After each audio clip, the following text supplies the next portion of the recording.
Welcome back to Marbella Now. My name is Nicole King. Hey,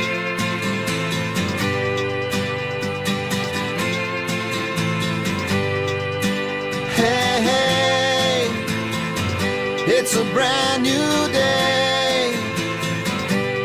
Hey, hey, hey, it's a brand new day.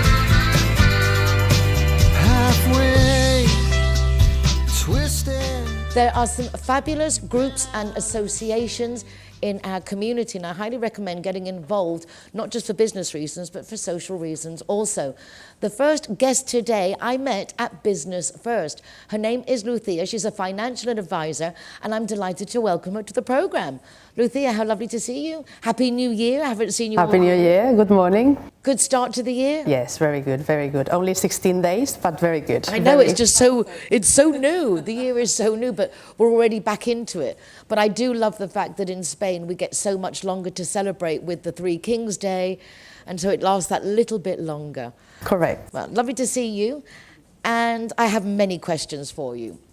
I think I represent a large group of people who have never used a financial advisor and think that I will probably never need to use a financial advisor. In fact, I don't really know what you guys do. So I thought it would be a very good start to the chat for those who, like me, may not know exactly what it's all about. What do you do and who do you do it for? Okay, so that's a very good question because most people don't know what a financial advisor does, and if that's something very expensive, if it's something that I need to use whenever I have a big wealth. So first of all, just to say that is for everybody. A financial advisor goes with you from the since you start working to try to build up your savings towards retirement or towards any goal that you would like to reach. Like buying a house or whatever. Exactly. Anything that you would like to do in the future, in the near future, or a long-term plan. So we establish goals and then we walk along with you to drive you to those goals. What's different between you being a financial advisor to other financial professionals? I work for Black Tower, which is a well-established company here in Spain and around the world. We have licenses all across. And I try to work for companies that are regulated and accompany clients as they go all the time. So, and they've been established for a long period. Also, the regulations is very important and the qualifications to be qualified. I try to be on the top of everything in regards to those qualifications and regulations. I belong to an association which is the European Financial Advisor Association, and I need to comply every year taking exams, so to demonstrate that I can be doing what I do. And I've been doing my job for the past 20 years. Well, I was going to ask you what qualities should an individual look for when choosing a financial advisor, but I imagine that's on the top of the list. Someone who's updated yearly and doing their homework to make sure that they're in a position to advise correctly. Yeah, it used to be less regulated, this industry, unfortunately. But now, as we go, all the governments are trying to fix regulations and to try to protect more and more clients, because in the end of the day, we are dealing with people's money, and it's important. So if I'm helping you to drive your goals toward buying a property or towards create a company or to do things like that, of course I need to make sure that that money is protected and I'm dealing with the right person in the end. Is it always regarding investments? So whenever you have these conversations regarding how they can best invest the money to produce a return that's going to help, like, I suppose, increase their income? In the end, it's all to do with investments, with markets, how to position the money, where to put the money to, but into. The thing is that, of course, not everybody is ready for all the type of investment that we have. So potentially it would be a pension retirement plan, it could be a savings account, it could be Oh, so it's not necessarily on the stock market and it's like high risk, the opposite. You're looking for solid investments that will then give the money back at a certain given time. Exactly, Okay. exactly. We don't deal with a certain product or a fixed type of product for everybody. The first and key point is to try to understand the situation and the personal circumstances for everybody, and then we can drive them into going into the stock markets or divide your money into deposits, stock markets, fixed interest, and certain and any other that we could have. Also a pension plan, for example. That's really important, and being here in Spain for somebody that is planning to come to live here in Spain and to be working here. Our pension, in the end, of course, it's towards the time that you've been working here, but you need to make sure that you save yourself aside as well. So it's really recommendable to set up a pension plan, for example, for somebody that is starting to work. Undeniably. What are the key challenges that clients come to you that they are facing and that you like, okay, we can help you here? And does it dynamically change their life? You got any like examples in mind that like, wow, we really helped them? Key point is just to get financial advice before you plan to move to Spain. If it's something, if I'm dealing with somebody that is an expat trying to relocate here in Spain, get the advice with enough time before you come. Simply because in your home country could be potential tax benefits to you that won't be available to you when you are here in Spain. So plan well ahead, a year and a half. I have people that are planning to come probably in 2 years. So then is when you need to start planning and making your portfolio, financial, exactly, your financial. But it's never too late, right? If someone hasn't started and they're already here and they're not sure exactly how to go about setting up their future in a steady way, I suppose they could also consult you. Just perhaps they would have lost out on some opportunities that were available at the time. Yeah, of course. It's not a set up time when you need to start to look for a financial advisor to have a conversation. It's just a matter of never is too late, but always is better to start the earlier the better. You can look for financial advice at any moment in time. I have people or clients that send me a message or an email just to say, Lucia, we have decided to change this that I mentioned to you the other day, and probably it's not relevant to what we have, but I'd rather have that information with me and on my files so I can just guide them accordingly. Has the technology helped, or has it made it crazy to keep up with the markets and know how best to advise people? Technology has helped a lot insofar as clients accessing information as well. So I'm able to set up online access to everything that they have throughout Black Tower, and they can just look whenever they want 24/7, which is very good. And also from the advice point of view and the service point of view, it has helped us in time consuming. I used to take the car and then drive up to Huelva, for example, or Jaén.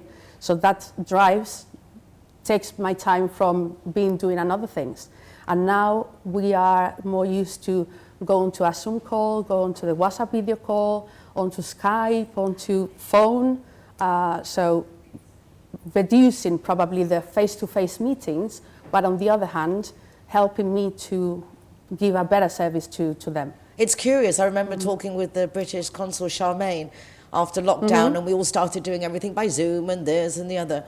And it made us realize that we actually waste, as you say, a lot of time going to presential meetings that at that moment aren't necessary. You can follow up with the meeting in person, but not necessarily to do everything. I found this also saved me a lot of time. Yeah, so the quality of service has increased, I would say, from having online Zoom calls or having more online access to everything. Wonderful. Anything in particular you would like to highlight for our viewers that I haven't brought up? As I always say, just to have the financial advice whenever you need to have it is not anything that we charge for. We need to understand the situation of everybody that wants to go for something or wants to set up a goal. And then once we have the information, then I'm able to tell you, well, go here, go there, or put you in touch with somebody that might do that for you, because I'm not a bank, I don't work for a bank, it's a financial institution. So you might need to go to a bank for that, and because I have a banking history, then I can just guide you on there as well. Wonderful. So really it's an advice service regarding your finances to help best invest not necessarily in the stock exchange, which is something I always thought it was like a big risk, but no, it can be in an insurance policy for your deposit, for retirement, whatever. Fascinating. Thank you. Well, I'm really glad to, each time I ask you, understand a little bit more. Because you're not talking, like when we talk about people with other careers, you understand it so well, but if you've never had cause for a financial advisor, what would you say would be the biggest mistake people make by not getting financial advice? Ooh. A big tax bill. Okay. That would be on the top of the list, because as I said to you before, somebody is planning to move, for example, to Spain.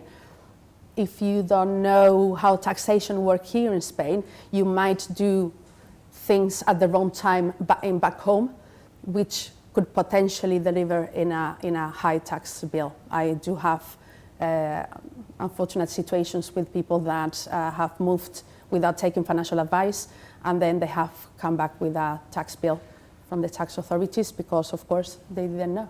Well, that is a very important point to take into consideration and something for us to ponder on. Lucia, thank you so much for sharing your expertise with us, and I look forward to seeing you again soon at a Business First breakfast, no doubt in a couple of weeks. Thank you very much. Thank you so much. Thank you. Hey, hey.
Marisa, this is a very exciting moment. Congratulations on the proclamation of King Frederick X.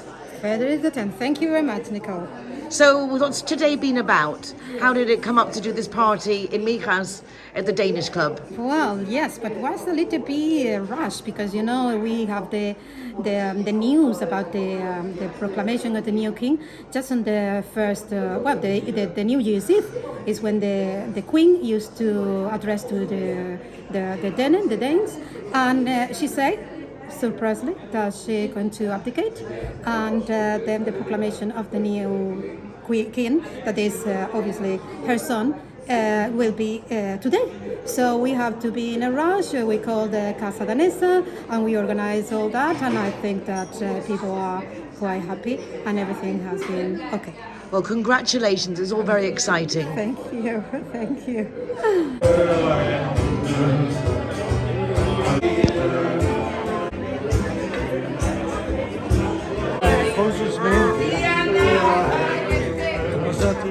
Klub i dag. Det er jo helt fantastisk at se så mange mennesker samlet på et sted. Middag, middags, så på Sovjet, Italien, spansk. Danmark, Styrke. Hurra! Hurra! Hurra! Hurra! Hurra! Det tror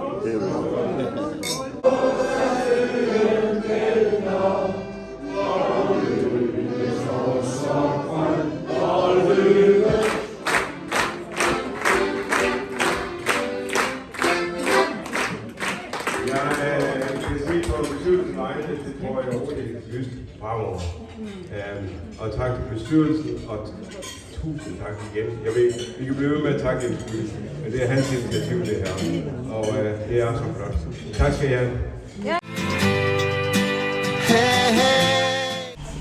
Hi guys, Ross here from Hoganstown. Proud to be a member of the Zero Hero campaign, and we recommend everybody. Nobody drives drinking. Everybody who drives a car doesn't have any alcohol in their system, and we're proud to sponsor the Zero Hero program. You've been out of shape and you feel like you've missed it. You dropped out the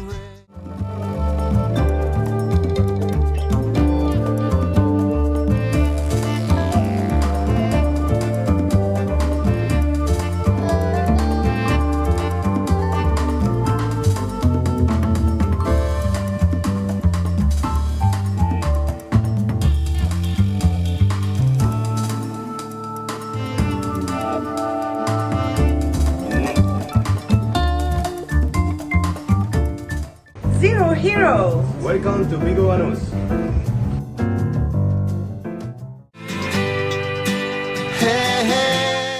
I just mentioned that associations and groups are really good to get involved. Well, CIT Marbella has been very kindly sending me a guest once a week to my programs for over a decade, starting off when I was in the radio and now since I've been with television RTV Marbella. And it's an absolute pleasure to get to meet so many varied people doing great things.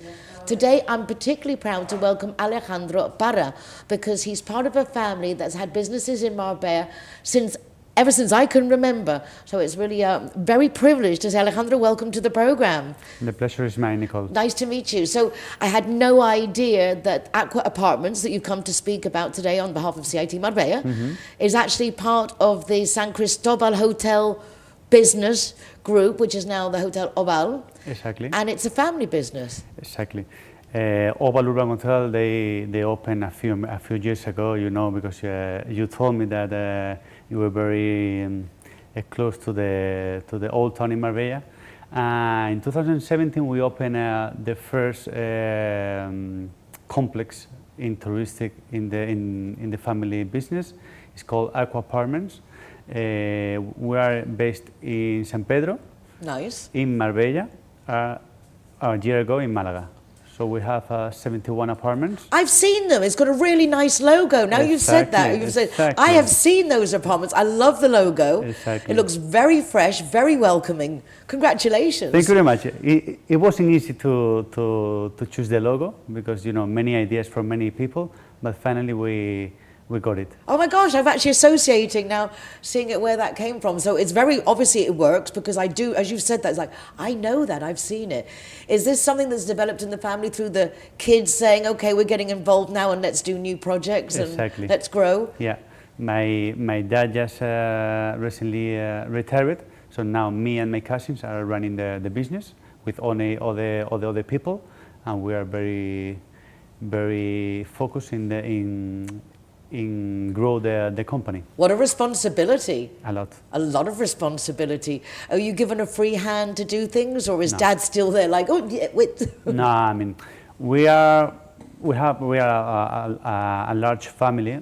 We have a contract between us, which is called Protocolo Familiar. So we need to set up, we need to follow our rules to end up in a good way. It's nice that everything's been thought of beforehand, so you'll have success. The refurbishment of the hotel, I'm looking forward to going tomorrow to have a look, because I haven't been yet, but I'm excited to see the changes. What are the most emblematic changes that you've made in the refurbishment of the Oval? I cannot mention just one. First of all, we took away the mechanic stairs. Oh, really? They were at the entrance. They was the first stairs in Marbella. So now the reception is at the same level of the street. We have now put a new rooftop, so whenever you want, you can have a drink, have a view in the lovely views we have it from there, to the old town, also to the Parque Alameda. We have changed many rooms. Now we have 110. We have changed all of them. So. And restaurant facilities as well? The restaurant we have make it bigger, but the restaurant has the same as it was before. Are only residents allowed, or do you welcome locals to go and eat at the restaurant? Is it something that we can incorporate into our lives as residents? Of course, we are more than welcome that people from Marbella can come to the restaurant, also to the rooftop. It's funny because when I lived in the UK, we'd often go to hotels to hang out with our friends. It was particularly around, say, the airport, we go bowling and then we go and hang out. And yet people in Marbella don't seem, in general, to consider the hotels as an option for going out. So I think you've got some nice changes worth checking out. I know. We are working to develop deeply the restaurant. We are making some jornadas gastronómicas. Last Sunday we have a cocido madrileño with an opera singer. Why didn't you tell me? I would have loved to go and have a cocido. I didn't know you before you. Actually, also we were an opera singer. And this Friday we have also a Basco. This Saturday is a bank holiday in San Sebastian. We are going to celebrate with some Basco people evening at the hotel with a Basque menu. Very nice. We have already 100 people coming in, and hopefully it will be a successful. And nice because there are a lot of Basques that live and visit locally. I did an exchange for my Spanish in Vitoria. So I very much enjoy all the food and all the lifestyle. I had a lot of fun there. Yeah, and the gastronomy over there is amazing. Amazing. But Spain in general, you have great food. I was discussing yesterday with friends that in some parts of Spain you have different products, but it is true that you can eat very good everywhere. Everywhere, even in a bar in the street. I mean, you really can. It's so different to back in England. You have to know where to go, cost you a fortune. And yet here, all the food is always good. So let's go back a minute to the Aqua Apartments, which is really the reason why you're here. We'll do the Obal Hotel in another program, I promise. Aqua Apartments, is it short-term rent, holiday lets? What's the philosophy? It's short-term rent. So we have people coming in from 1 day up to 45. We have people from everywhere, most of them Europe's, English, French, a lot of Dutch this year, last year, Swedish, everywhere, people from everywhere. And what are the facilities? What do you offer? Actually, we have the apartment, okay, we have internet, we want the apartments just to be their away home, you know? So we try to have everything that you can have in your own house. So it's a very comfortable, short stay, well, up to a month and a half, that's not so short. Yeah. It is. Now, in winter, we have people staying more than a month, but in summer, of course, we have more people coming for weeks or for long weekends. Okay, so it depends on the availability. Exactly. The options are there. So if you're coming out of season, it's possible that you could stay there for the time you need. So really worth checking out. They have swimming pools and things like that? Swimming pool, only, I mean, it's working the whole year, but of course, to swim now with this cold for me, maybe for you it's not very cold. Well, my new intern from the Netherlands, I picked her up this morning and she's in like a shoulderless jumper, no coat, and it's like, you're crazy. For foreigners, they think this is warm. Yeah. Those of us who live here, we're in sweaters and they're in flip-flops and shorts. Swedish people swam a week ago, and I was like, are you sure? My English friend swam yesterday in the ocean. Okay. Yeah, that's a whole different mentality. Well, I'm delighted to meet you, and I'm so excited for all the changes and the growth of the company. As I say, the San Cristobal is such an emblematic point on the Marbella map that I'm really glad that it's actually going to be even more so for generations to come, one would hope. Thank you very much. Congratulations. Thank you very much to having me here. All the best for you as well. Thank you so much. How cool, huh? Hey, hey.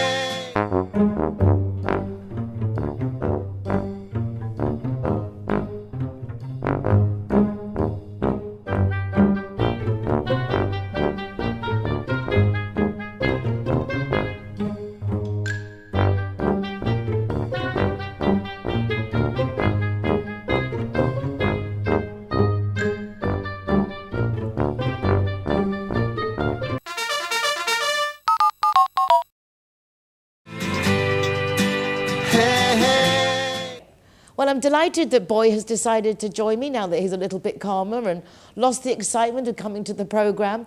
We're going to go over now to La Sala because the International Theatre Studio put on an amazing performance of Calendar Girls. Not only was the event wonderful, congratulations to everyone involved, but they also made Calendar Girl calendars.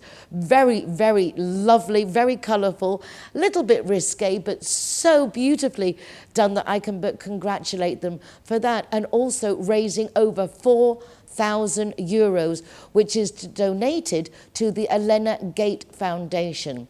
Elena worked with the Sala Group for over 20 years. Unfortunately, she passed away not too long ago, devastating her family and her friends. But it's really lovely to see that her husband, John, has put together the foundation and that they are now putting the money to such good use. Let's go take a look.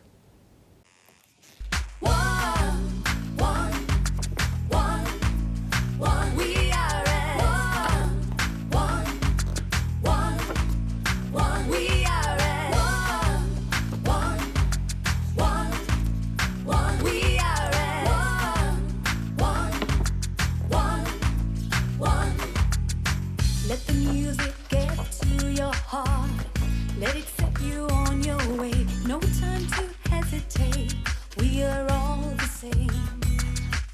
So much trouble tearing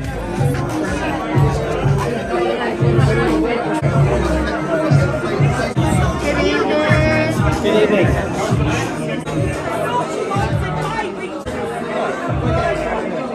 I'm all right.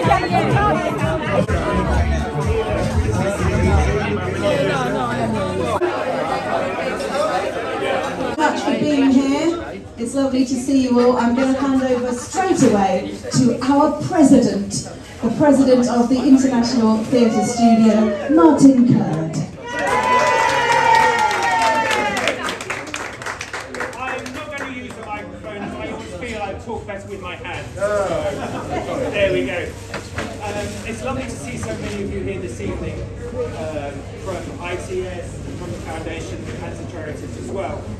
The charity was put together by ITS, by Fiona Ball. She put it all together.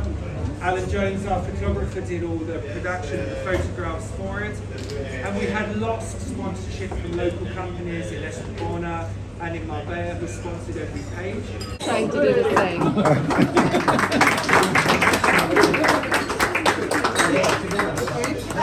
Sorry to disappoint you, we're not here to do like a mini strip. Sorry, you'll have to buy a calendar for that.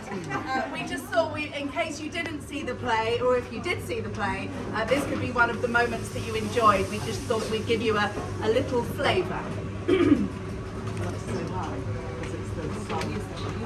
The reason that this song is so important is that this is the song that all the women's institutes sing across the globe these days. So we thought it was appropriate that our leader here who led us on the night for the singing of this, we're just going to give you a verse. We're not going to bore you with it.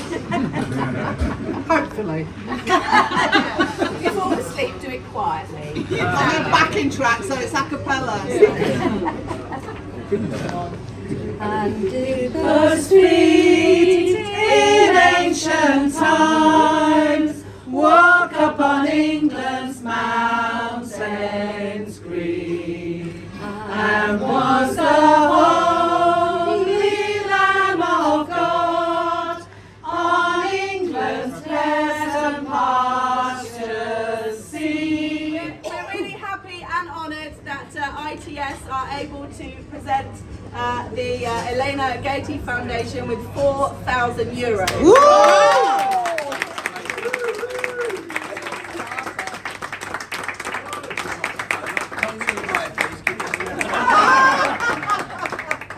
This way, thank you. Man, look at that. Oh yeah. Wow. The foundation started at the end of 2020. Unfortunately, Elena, who was my wife, passed away from incurable cancer. She was an incredible person, a wonderful wife, wonderful mother, wonderful friend. She was also very important to La Sala. She was here right at the beginning. She was in charge of 2 departments within La Sala, but more importantly, she was Ian's right-hand person and PA for 17, 18 years at least. So when she passed she away, actually knew more about me than I knew about myself. So when she unfortunately passed, chatting with Ian, we decided to do this foundation to try and do what Elena used to do. She was a person that was always helping everybody. She loved to help people. Many times at home, over 30 years that we were together, people would call, asking favours, asking for advice. So that's what she always wanted to do. So we thought we'd like to keep that legacy going. So we started a foundation wanting to help organisations, good causes. We wanted to raise money to help them do what they do best. Unfortunately, when we started it, we were in the middle of COVID. So a lot of these organisations were struggling quite a lot financially. So because of the La Sala, we've got a great client base, we've got a lot of nice people working and members of La Sala, and they all help us to raise money. We do a golf tournament called La Sala Golf League every month, where we play at local golf courses around the coast. We raise money through there through raffles, auctions, and other little events that we do. We're always looking for raffle prizes, auction items, so if anybody's got any ideas, come and find me afterwards. Love to have something from you. Obviously, when Elena passed, we were all pretty sad. I know Ian was quite upset because she was as I say, she was a friend. And as Ian said, she knows more about him than he does himself. So, over the last couple of years, we've decided to help several organisations, some of which you'll hear about a little bit later. I'll introduce a couple of them that are here today to support us. We've helped places like Quebec, which is very close to my heart because Elena passed the last few days at Quebec and she was looked after fantastically. We've helped Avoy, who is an organisation from Malaga who help children with cancer, terminally ill, or children that are in hospital, and they do things for them to entertain them while they're having their chemo and things like that. Wonderful organisation that took 70 kids to Euro Disney in October last year. Every cent of everything that comes in goes to these organisations. Everybody that helps with the foundation does it all free of charge, just wanting to help in memory of Elena. So I just wanted to thank everybody for what they've done. Ian, thank you, mate, because no, I know, but you know, all this is possible thanks to Ian putting La Sala behind the organisation. So thank you, my friend. Bravo.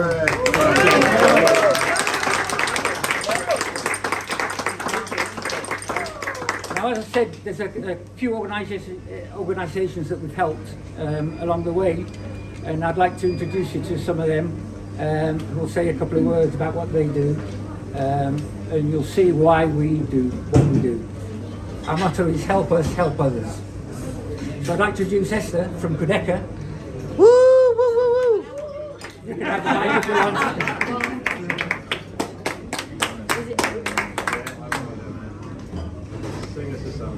Hello, I love the microphone. So I take my chances. Thank you so much for having me here again. I always come here on behalf of Quebec to say thank you to John and to Ian in La Sala for organizing all these wonderful events in aid of Quebec and other charities, as you have heard from John. I remember the beginning of organizing the Calendar Girls event for charity for Quebec. It was, I think, a year ago, more or less. Was it like that? Yeah. So you've done a wonderful work, and you've raised a lot of money. I need to tell you that all the money that Elena Gaite Foundation is going to donate to Kudeka and the other charities is going to go to care for patients at the end of life. In Kudeka, we cared for so many people when they are in the process of dying. As John explained, we cared for his wife, Elena. And only last year, Kudeka cared for 1,800 patients and their relatives. And since we started in 1992, we cared for almost 18,000 families. 18,000 families. So it's a lot of people. Kudeka needs a lot of funds, resources to do that. So it's very special that you continue providing for Kudeka. So I need to say thank you so much. The connection with La Sala and John is really deep. We're very connected, and thank you again. Bravo. Right, we also have Gemma here from Collective Calling. In Tanzania. So children, I think, were very close to Elena's heart as well, and I think that's what.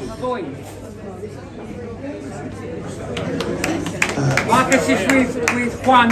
Juan is the president of Avoy, and Juan and Marcus together created Avoy quite a few years ago. Okay, thank you, John. Thank you, Ian. Thank you, La Sala. As John said, Avoy was first established in 1993, so quite a long time. Our main idea is that the child deserves to act, behave, and enjoy life as a child in spite of being diagnosed of cancer. So thank you very much. You'll all agree that these are fantastic projects that we're trying to help with. Thank you very much.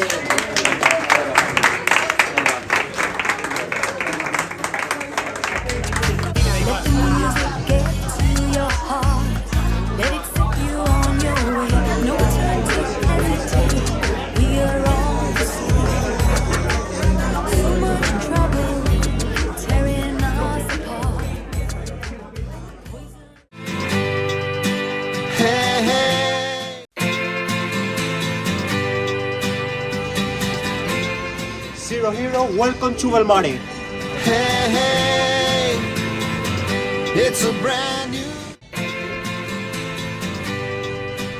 Zero Hero, welcome to the Sister Restaurant. Hey, hey.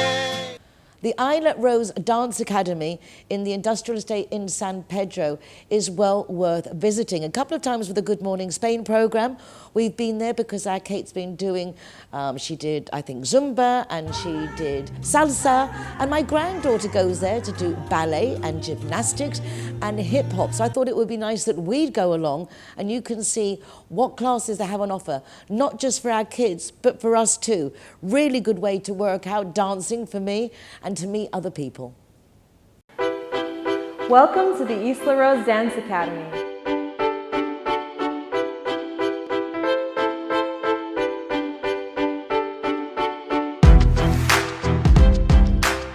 My name is Isla Rose, and I am the founder of the Isla Rose Dance Academy. Here, we are more than just dance. We're a community where dancers can come and connect. People of different cultures and backgrounds can learn more about each other and build great friendships.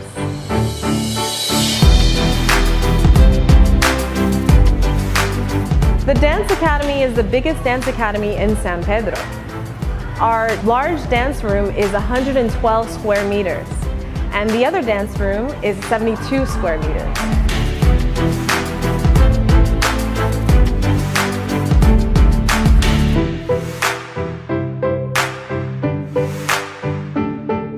At our academy, we have salsa, bachata, breakdance, hip-hop, jazz and contemporary, ballet, Zumba, burlesque, and acrobatics and gymnastics.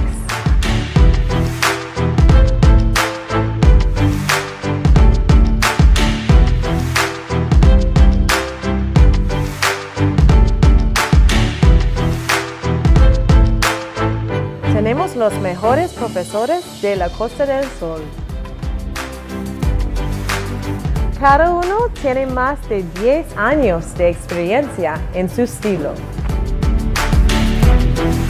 En la academia hablamos inglés y español. Everyone is welcome to come to the academy. We have people from ages 2 to 102.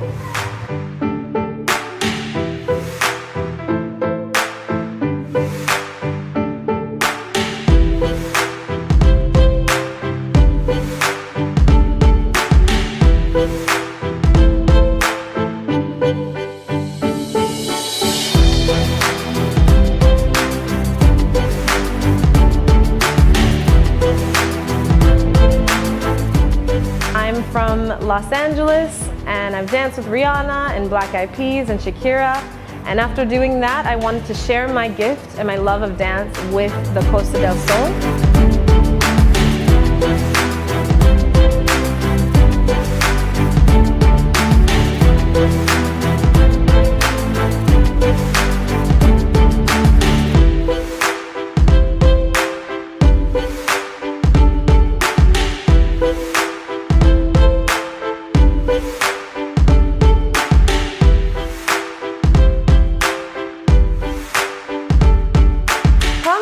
At the Isla Rose Dance Academy.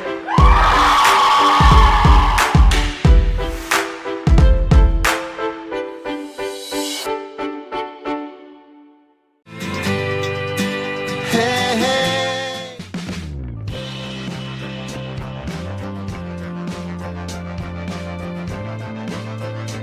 Zero Heroes, welcome to Urban Chive.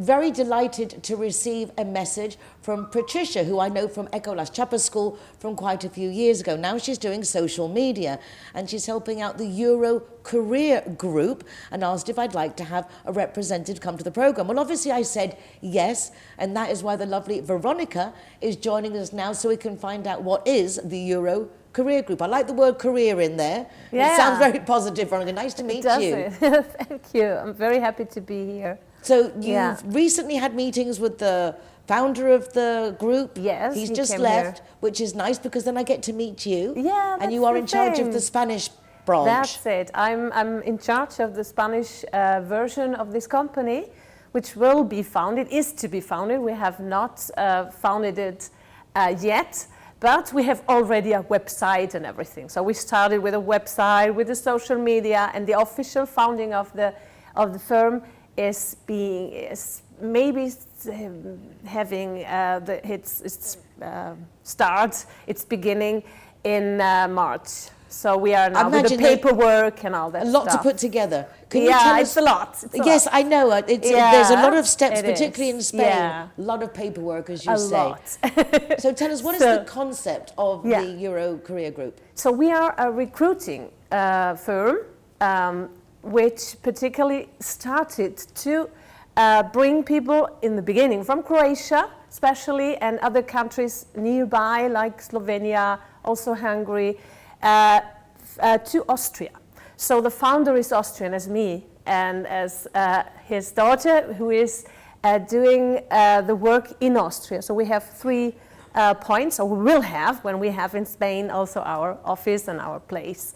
So now it's a new start to do that in Spain, to bring Spanish people that want to work in tourism, especially in the Austrian wonderful paradises of skiing and mountains and the Alps. So this is the thing, to have a new adventures to work in Austria and learn languages and so on. I like that. So you're giving our locals opportunities to go and work abroad and explore the world and different aspects of life. That's very exciting. It is. It is really exciting. And our vision actually is going even wider.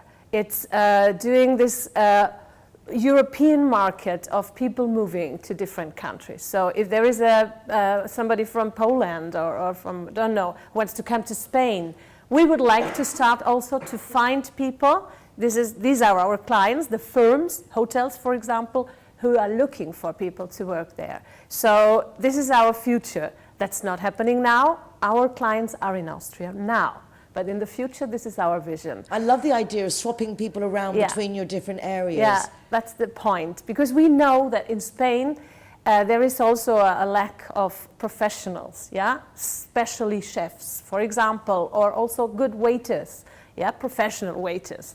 Not the ones that just give the glass here and... Yeah. I actually feel sorry for the waiters that they don't get the training that they should, because we blame the waiters, but if the businesses aren't training them and telling them how to do it, how can they learn? This is a thank you for that point, because another of our visions is in the future to do that as a training. So to bring people that want to learn to do their job as a waiter, for example, and train them, even like a dual education.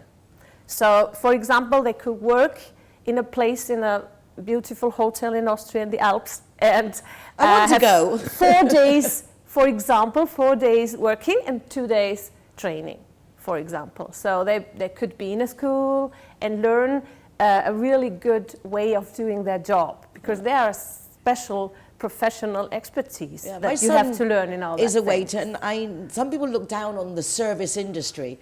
But as my son always says, it's an important part of someone's holiday experience. So much. Totally. And you can really make or break someone's holiday by being charming, efficient, and helpful, or being a sourpuss. Yeah. Because I really find that quite frustrating when they're doing you a favour. Yeah. But that is very much, and in Madrid I found that sometimes the more exclusive the restaurant, the more offhand the waiters. They were really snooty. It was like, should not be like that. No, but it was, that was quite shocking for me when I moved to Madrid, of the arrogance of the waiting staff. I was like, sorry, didn't mean to bother you, kind of thing. Yeah, sometimes I had this feeling. I did not have it in Madrid, but it could happen. Well, I was also talking, when my memory was back to when I first moved there in the early 90s. I think everything's improved. Yeah, possibly. Because of the internationality, because we're experiencing new things. That's the point, the internationality. That's what we want to like push or to work on, that people really mix up, that we learn from each other. It's not always easy. Sometimes we have to explain our candidates, now most of them are from Croatia, quite some things that are not done in Austria, or they have to learn a type of mentality. But the thing is that we have to be patient, we have to educate and to talk.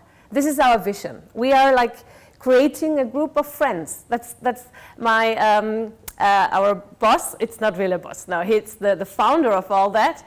He always said it's like a couple. Yeah, everybody should be responsible for everything in a way. Like our candidates know that if we help them, and we help them with everything, with the CV, with the presentation. When they are working, if they have a problem, we are there with the contract, with everything. If there is a problem with the salary, with everything, we are always there. They can always count on us. But we also want that they do the same. So do their best, be there punctually, and so on. So this is a bit the point. It's relationships. Exactly. Mutual respect and mutual support. That's it. It really does sound always fascinating. on both sides. What are the biggest culture shocks if someone moves to Austria, for example? What would be the things that would be most different, you think, now that you've got comparable? Spanish or in English or whoever, right? Well, I don't know. As an Austrian, maybe I don't know what could be the shock. Let me think. I've never thought about it. Well, what about the shock for you coming to Spain then? What was the biggest culture shock for you coming here? It's such a long... I've been here for 28 years. So my first... maybe... I don't really remember right now what was my shock, because I really felt part of that. I'm maybe a bit Spanish in my heart. I don't know, in my exactly in the blood. Yeah, in the blood. Latin. Possibly, yeah, it's possible. I don't know. Maybe what some candidates, I have got 2 candidates from Spain already working there, and one of them is an analyzer. He's not a young person, he's 58 years old and is a chef. And he's doing his work there now and analyzing the difference of the cultures. So he could help me out here. Okay, you he have to says, answer. yeah, this is a bit that Spanish people are a bit more like happy in a way. Kitchen is a bit more serious there, though it's a German kitchen in that case. He says maybe the Austrians are a bit more like alegre, you know. Yeah, this alegría of Spain maybe is something that is very typical here. And sometimes maybe people are a bit more serious. I was talking about this with my intern coming into the TV this morning, and I was saying that I think it's the weather, because the more south you get in Spain, the jollier people are. But in the north of Spain, in the Basque area, they're kind of serious as well. They take work seriously and they're very punctual. And yet the further south you go, the less punctual they are, the more laid back. So it has to be the sunshine, I think. And Austria isn't, the days aren't that long, it's not that sunny as it was here. It could be sunny, but it's not that sunny, maybe.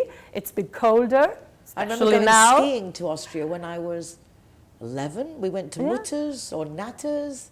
Oh yeah, this is Tyrol too. I think it's in the Alps Yes, too. yes, I went with the school and we went skiing there. It was, I loved it. It was like being in a Hans Christian Andersen book. Yeah, it was it's just like really a fairy beautiful. tale. Yeah. So very, very beautiful. It's fairy tale-ish. Yeah. What time does one have dinner in the evening in Austria? That would be a point of that shock, of the culture shock. Yeah, because it's from 6 o'clock maybe would be. When we're dinner. finishing lunch. Yeah, we're finishing the sobremesa. Yeah, more or less, we finish lunch with the sobremesa and all. Yeah. So 6, 7 or 8 o'clock is the normal thing. Kitchens close at 11 o'clock. Oh, well, that's not so bad. It's not a lot that of kitchens bad, close here especially also maybe 11, in 12. tourism they're also a bit more flexible. But it's true that the schedule of the daily life is a bit different. On the website, do you have lists of opportunities that are available for people to say, oh, I'd like to do that, how do I apply? We also do, yeah. We have integrated in our website a link to the platform where we offer the jobs. People, but it's in German, so if people don't really, they should learn German, especially the waiters. Yeah, we need people that want to learn German or know a bit German and want to improve it and things like that.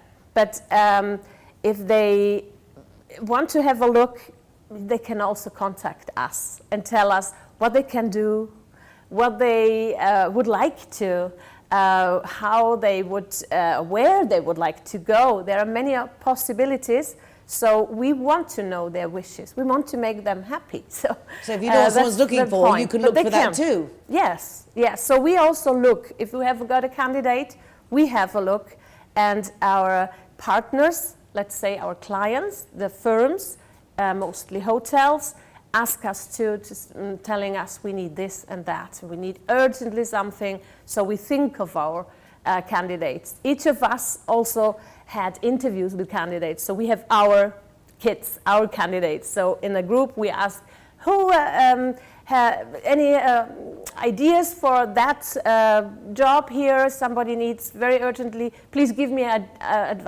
ideas. So we say this one. I don't know who is would be a good candidate, and so we try. We present them to the firm, and the firm has to decide, of course, if they agree with it, if they like the impression, if they want to try to give it a shot. But sometimes they want to know many things. They don't really decide so easily. So sometimes in the beginning I thought it will be very quick because they are really hoping to find people. They are like, waiting for it, and it's such a big lack of jobs there. But it's not that easy. They really are maybe this is also Austrian, very exigente, I don't know, they're demanding, yeah. So they want to know a lot, they need a minimum of German, and so on. So sometimes it's a pity because of that they say no to a candidate which I knew or which I know that he or maybe they she just would need to really do a great job. I went to sleep last night. So, patience. I had dinner with a German friend, my German friend last night, and I went to sleep listening to a German beginner's learning course of German, coincidentally. Yeah. Have you been in contact, say, with the German schools here already? And things like that? Some people, yes, I know from some people in Malaga, not really here. Which well, I will introduce you. I would like to and know also people the solo that, cocktail yeah. school, because they have great professionals ready to go.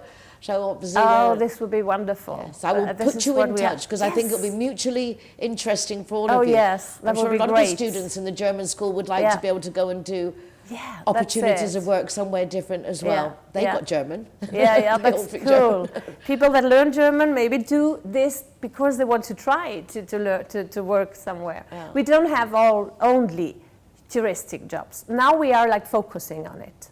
But because the founder is also a hotel director, he has been it for 30 years. So that's the affinity, the staff is the connection. hardest thing in any business, is getting the right staff. Yeah. So having help with that problem. is important. So we are connected to many other agencies that need other types of job. And especially in our country, we have this little part of Austria, our country, which is near Switzerland. It's called Vorarlberg. It's not known. It's in the Alps. It's very beautiful. It's on the border to Switzerland, Germany, and Liechtenstein. So it's very tiny little, but so much in the heart of Europe that there are so many firms, technical firms, global players. There's so much work there, but they really need people that are good, like technicians, like informatic guys, like things like that, IT specialists.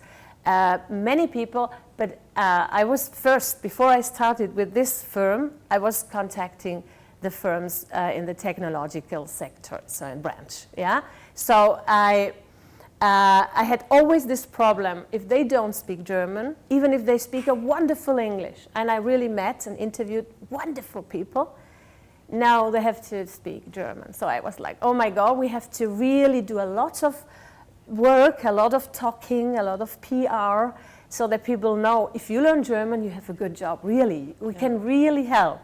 So that's what really fascinates me. Very exciting, very delighted. Thank you, Patricia, for sending Veronica along. And when you do actually launch, contact me, and then we'll bring you back and you can update us. Yeah, of course, we will. And we will bring the founder, Peter Bertel, to here. He's coming to Spain. He wants to start living in Spain. So well, who doesn't? Really Let's happy. be honest. Who doesn't? If you can, why not? He came here and he said, "Okay, I'm buying something. I'm coming. I live here." So he's on it.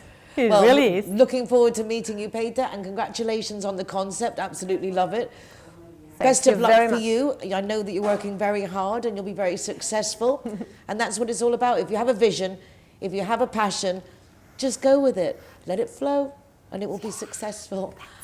Well, that's all we have time for this week. Thank you so much for joining us to find out what's going on in Marbella right now. If you have something to share with our community, please do let me know. Please also remember that you should sign up to the Town Hall newsletter, not just because every 2 weeks they will update you with what's going on, what they're doing, and different events. You can send them information about what you're doing to share it with our community. So it's an opportunity to get your information out there at no cost as well. And if you've got questions, the Foreigners Department is here to help you. Please also sign up to my newsletter at nicoleking.es. And thank you for joining us. Take care of yourselves, look after each other, and I look forward to seeing you again next week. Hasta pronto. Bye for now. Flies by. You'll open up